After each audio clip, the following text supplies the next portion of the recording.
श्रीराम समर्थ श्रीराम. दासबोध पारायण दशक 6वा. देवशोधन. समास 8वा. दृश्य निरीक्षण. श्रीराम मागा श्रोती पुसिले होते, दृश्य मिथ्या तरी का दिसते, याचे उत्तर बोली जेलते, सावध ऐका श्रीराम. पूर्वी श्रोत्यांनी विचारले होते की दृश्य जर मिथ्या आहे तर ते का दिसते, याचे उत्तर आता सांगतो, ते सावध होऊ नये का. देखिले ते सत्यची मानावे, हे ज्ञात्याचे देखणे नव्हे, जड मूढ अज्ञान जीवे, हे सत्य मानिजे श्रीराम. डोळ्यांनी जे जे काही दिसते ते खरे मानायचे, हे ज्ञानी पुरुषांचे पाहणे नव्हे. जड मूढ अज्ञानी जीव त्याला सत्य मानतात. ये क्या देखिल्यासाठी, लटिक्या कराव्या ग्रंथ कोटी, संत महंतांच्या गोष्टी, त्याही मिथ्या मानाव्या श्रीराम. केवळ डोळ्यांना जे दिसते तेच खरे असा आग्रह धरला तर कोट्यावधी ग्रंथांना खोटे ठरवावे लागेल. एवढेच नव्हे तर संत महंत जे सांगतात त्या वचनांनाही मिथ्या मानावे लागेल. माझे दिसते हेची खरे, येथे चाले ना दुसरे, ऐशिया संशयाच्या भरे, भरोची नये श्रीराम. मला जे दिसते तेच खरे, दुसरे सर्व खोटे, अशा संशयाच्या भरीस पडून दुराग्रह धरू नये. मृगे देखिले मृगजळ, तेथे धावते बरळ, जळ नव्हे मिथ्या सकळ, त्या पशुस कोणे म्हणावे श्रीराम. एखाद्या हरणाने मृगजळ पाहिले व त्या वेड्याला तेथे पाणीच आहे असे वाटून ते त्याकडे धावत सुटले, तर तेथे पाणी नसून केवळ पाण्याचा मिथ्या भास आहे हे त्या पशुला कोण समजावून सांगणार. रात्र स्वप्न देखिले, बहुत द्रव्य सापडले, बहुत जनासी व्यवहारिले, ते खरे कैसे नि मानावे श्रीराम. एका माणसाला रात्री स्वप्नात खूप द्रव्य सापडले, त्याने त्या द्रव्याने अनेक जणांचे व्यवहारही केले, तर ते खरे कसे मानावे. कुशल चितारी विचित्र, तेने निर्माण केले चित्र, देखता उठे प्रीती मात्र, परंतु तेथे मृत्तिका श्रीराम. एखाद्या कुशल चिताऱ्याने मोठे सुंदर चित्र निर्माण केले, ते इतके सुंदर होते की पाहताच त्याच्याबद्दल प्रेम निर्माण व्हावे, परंतु अखेर ती मृत्तिकाच असते. नाना वनिता हस्ती घोडे, रात्र देखता मन बुडे, दिवसा पाहता कातडे, कंटाळवाणे श्रीराम. रात्री त्या चित्रातील अनेक स्त्रिया, हत्ती, घोडे वगैरे पाहून मन अगदी लुब्ध होते, पण त्याच वस्तू दिवसा पाहिल्या की कातडे दृष्टीस पडून तिटकारा येतो. काष्ठी पाषाणी पुतळ्या, नाना ठकारे निर्मिल्या, परमसुंदर वाटल्या, परंतु तेथे पाषाण श्रीराम. लाकडाच्या किंवा पाषाणांच्या निरनिराळ्या ठेवणीच्या मूर्ती किंवा पुतळे एखाद्याने बनवले तर बघताना ते अत्यंत सुंदर वाटतात, परंतु तेथे असतो पाषाणच.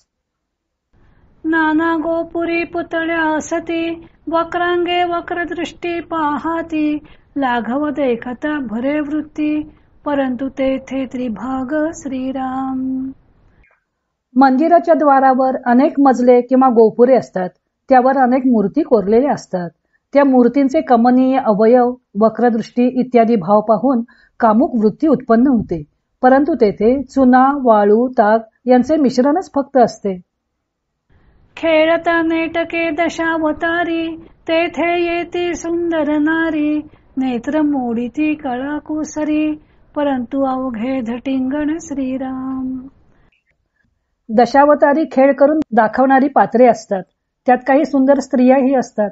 त्या पुरुषांकडे पाहून मोठ्या नखरेलपणे डोळ्याने खुणाई करतात, पण त्या स्त्रिया वास्तविक स्त्रिया नसून सारे धटिंगण पुरुषच असतात. सृष्टी बहुरंगी असत्य, बहुरूपाचे हे कृत्य, तुझ वाटे दृश्य सत्य, परी हे जाण अविद्या श्रीराम. बहुरूपी ज्याप्रमाणे एकटा एक असून नाना सोंगे घेतो, त्याप्रमाणे परब्रह्म एकले एक असून त्याच्या ठिकाणी ही बहुरंगी सृष्टी असत्य भासत असते, पण तुला हे सर्व दृश्य सत्य वाटते. हा सर्व अविद्येचा परिणाम आहे हे तू जाणून घे. मिथ्या साचा सारिखे देखिले, परिते पाहिजे विचारिले, दृष्टी तरळता भासले, ते साच कैसे मानावे श्रीराम. मिथ्या असून ते खऱ्यासारखे दिसते, त्यावेळी ते खरे मानण्यापूर्वी विचार करणे आवश्यक आहे. दृष्टी भांबावली असताना जे दिसते ते खरे कसे मानावे. वरी पाहता पालथे आकाश, उदकी पाहता उतरणे आकाश, मध्ये चांदिण्याही प्रकाश, परिते अवघे मिथ्या श्रीराम. आकाशाकडे वरमान करून पाहिले असता ते पालथे दिसते व तेच एखाद्या जलाशयात पाहिले तर उतरणे दिसते. त्यात चांदण्याही दिसतात, प्रकाशही दिसतो, पण ते अवघे मिथ्याच असते. नृपतीने चितारी आणले, ज्याचे त्या ऐसे पुतळे केले, पाहता तेची ऐसे गमले, परी अवघे माईक श्रीराम. एका राजाने चिताऱ्यांना बोलवून पुष्कळ पुतळे केले. ते अगदी ज्या माणसांचे होते त्यांच्याप्रमाणे हुबेहूब दिसत होते, जणू ती माणसेच तेथे आहेत, पण ते सर्व शेवटी पुतळेच होते.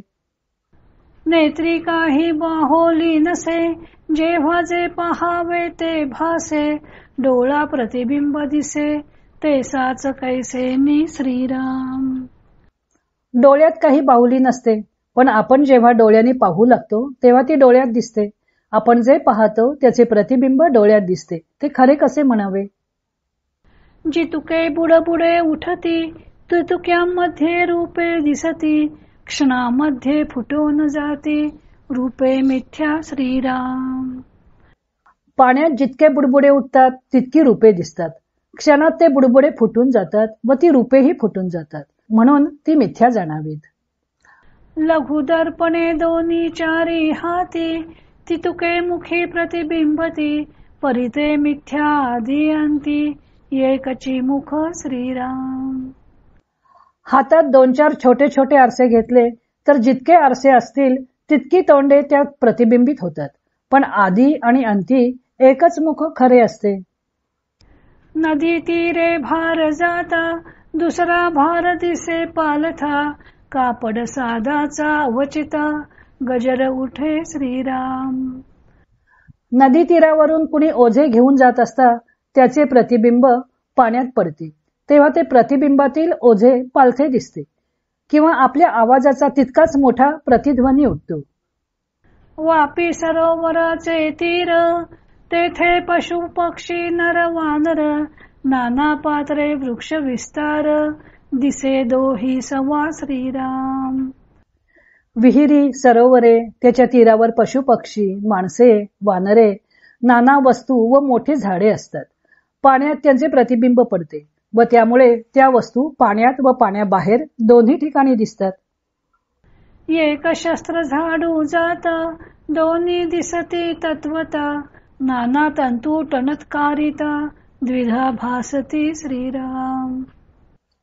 एक शस्त्र जोराने फिरवू लागले तर 2 शस्त्रे दिसतात, तंतू ताणून वाजवू लागले की 2 भासू लागतात. काते दर्पणाचे मंदिरी, बैसली सभा दिसे दुसरी, बहुत दीपांची ये हारी, बहुत छाया दिसती श्रीराम. किंवा एखाद्या आरसे महालात एक सभा भरली असली तर तेथे आरशात आणखी एक सभा भरलेली दिसते. त्याचप्रमाणे अनेक दिवे पेटवले की एकाच वस्तूच्या अनेक छाया दिसतात. ऐसे हे बहुविध असे, साचा सारिखेची दिसे, परी हे सत्य म्हणून कैसे, विश्वासावे श्रीराम. अशा तऱ्हेने हे अनेक प्रकार खरे नसून खऱ्यासारखे दिसतात, पण त्यांच्यावर खरे समजून कसा बरं विश्वास ठेवता येईल. माया मिथ्या बाजीगरी, दिसे साचाची ये परी, परी हे जाणत्याने खरी, मानूच नये की श्रीराम. त्याचप्रमाणे माया ही पण गारुडी विद्येप्रमाणेच मिथ्या आहे, म्हणून ती जरी खऱ्यासारखी दिसली तरी जाणत्याने तिला कधीही खरे मानू नये. लटिके साचा ऐसे भावावे, तरी पारखी कासया असावे, येवम ये अविद्येचे यावे, ऐसेची असती श्रीराम. जे खरे नाही ते खरे असे मानले तर मग खऱ्या खोट्याची परीक्षा करणाऱ्या पारखी माणसाची गरजच काय. परंतु अविद्येचे पराक्रम असेच असतात. मनुष्यांची बाजी गरी बहुत जनास वाटे खरी शेवट पाहता निर्धारी मिथ्या होये श्रीराम. मनुष्याची गारुडी विद्या सुद्धा अनेक लोकांना खरी वाटते पण शेवटी विचार केला असता ती निश्चितपणे मिथ्या ठरते.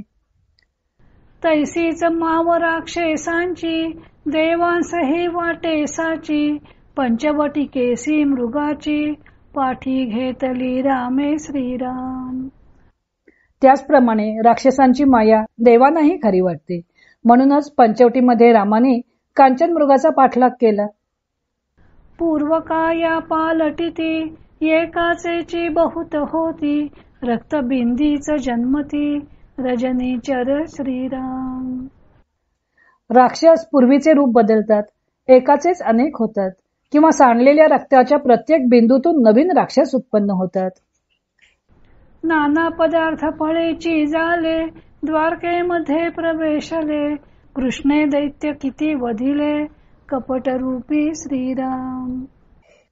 अनेक पदार्थ व फळे यांची रूपे घेऊन राक्षसाने द्वारकेत प्रवेश केला तेव्हा कपटाने अशी विविध रूपे घेतलेल्या कितीतरी दैत्यांचा कृष्णाने वध केला. कैसे कपट रावणाचे सिर केले मावेचे काळ नेमीच्या आश्रमाचे अपूर्व कैसे श्रीराम. रावणाने कसे कपट केले आहे पहा बरे. राक्षसी मायेने त्याने रामाचे शिर निर्माण करून ते सीतेला दाखवले. काळनेमीने मायेने अपूर्व असा आश्रम निर्माण करून द्रोणागिरी आणण्यास निघालेल्या मारुतीला फसवण्याचा प्रयत्न केला. नाना दैत्य कपटमती जे देवांसही नाटोपती मग निर्माण होऊ न शकती संहार केला श्रीराम. कपटविद्या जाणणारे मायावी राक्षस देवांनाही आवरत नसत म्हणून शेवटी भगवंतांच्या शक्तीने अवतार घेऊन त्यांचा संहार केला. ऐसी राक्षसांची माव जाणो न सकती देव कपट विद्येचे लाघव अघटित ज्यांचे श्रीराम. अशी ही राक्षसांची माया देव जाणू शकत नसत. राक्षसांचे कपटविद्येतील लाघव अघटित होते. मनुष्यांची बाजी गरी राक्षसांची बोडंबरी भगवंतांची नानापरी विचित्र माया श्रीराम. मनुष्यांची जी कपटविद्या ते इंद्रजाल राक्षसांची कपटविद्या ती वोडंबरी व भगवंतांची जी विचित्र अद्भुत करणी तिला माया असं म्हणतात. हे साचा सारीखीच दिसे विचारिताची नसे मिथ्याची आभासे निरंतर श्रीराम. ही भगवंतांची माया ही खऱ्यासारखी दिसते. तिचा शोध घेऊ लागले तिच्या संबंधी विचार करू लागले की ती नाहीशीच होते पण ती सारखी दृश्य रूपाने भासमान होत असल्याने मिथ्या असून खरी वाटते. साच म्हणावी तरी हे नासे मिथ्या म्हणावी तरी हे दिसे दोही पदार्थी अविश्वासे सांगता मन श्रीराम. तिला खरी म्हणावे तर ती नाश पावते मिथ्या म्हणावे तर ती दिसते म्हणून मनाला निश्चय करता येत नाही की तिला खरी म्हणावं की मिथ्या म्हणावं त्यामुळे ते गोंधळून जातात. परंतु हे नव्हे साचार मायेचा मिथ्या विचार दिसते ते स्वप्नाकार जाण बापा श्रीराम. परंतु हे काही खरे नाही. मायेचा विचार करणे म्हणजे खोट्याचा विचार करण्यासारखे आहे. ही दृश्य सृष्टी स्वप्नासारखी आहे हे तू जाणून घे. तथापि असो तुझला भासची सत्य वाटला तरी येथे चुका पडिला ऐके बापा श्रीराम.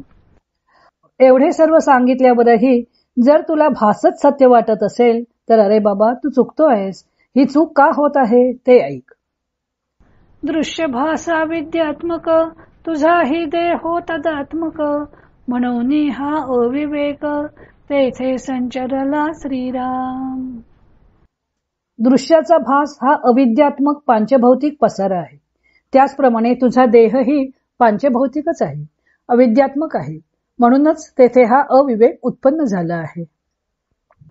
दृष्टीने दृश्य देखिले मन भासावरी बैसले तरी ते लिंग देह झाले अविद्यात्मक श्रीराम. डोळ्यांनी दृश्य पाहिले आणि मन त्या भासात्मक दृश्याकडे आकर्षित झाले की सूक्ष्म देहात त्या दृश्याची प्रतिमा तयार होते. अविद्यात्मक दृश्याला धारण करणारा सूक्ष्म देह लिंगदेहही अविद्यात्मकच असतो.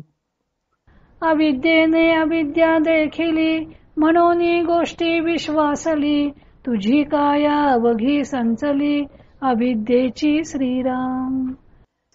अविद्येने अविद्येला पाहिले की दृश्य सत्यच आहे असा विश्वास उत्पन्न होतो. तुझा देहही अवघा अविद्यामयच आहे. तेची काया मी आपण हे देह बुद्धीचे लक्षण येणे करिता झाले प्रमाण दृश्याघवे श्रीराम. ती अविद्यात्मक काया तोच मी स्वतः असे वाटणे हे देहबुद्धीचे लक्षण आहे. ही देहबुद्धी दृढ झालेली असल्यामुळे हे सर्व दृश्य जगत खरे वाटू लागते. इकडे सत्य मानिला देहो तिकडे दृश्य सत्य हा निर्वाहो दोही मध्ये महासंदेहो पैसावला बळे श्रीराम. इकडे आपण म्हणजे देह असून तो सत्य आहे अशी दृढ बुद्धी झाली तर तिकडे दृश्य जगत सत्यच आहे हाही दृढ निश्चय निवाडा झाला. म्हणजे आपण द्रष्टा व हे जग दृश्य असे द्वैत निर्माण झाले व मनात अत्यंत संशय निर्माण झाला व तो बळेच वाढू लागला. देह बुद्धी केली बळकट आणि ब्रह्म पाहू गेला धीट तो दृश्याने रुधली वाट परब्रह्माची श्रीराम. या प्रकारे देहबुद्धी अगदी बळकट करून धीटपणे ब्रह्माचा शोध घेण्याचा प्रयत्न करू लागला तेव्हा दृश्याने त्याची वाट अडवली.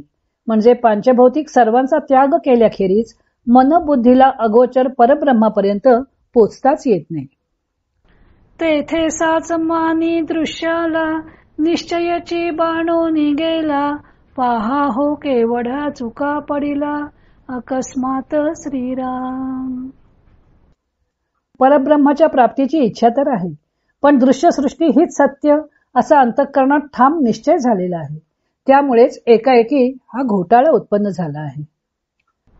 आता असो हे बोलणे ब्रह्मन पविजे मीपणे देह बुद्धीची लक्षणे दृश्य भाविती श्रीराम. आता हे बोलणे राहू दे. मी म्हणजे देह ही देहाहंता हा मीपणा जोपर्यंत आहे तोपर्यंत परब्रह्माची प्राप्ती होणे शक्य नाही. देहबुद्धीचे हे लक्षणच आहे की दृश्य जगत सत्यच वाटते. अस्थीचा देह माशांचा डोळा पाहेन म्हणे ब्रह्माचा गोळा तो ज्ञाता नव्हे आंधळा केवळ मूर्ख श्रीराम.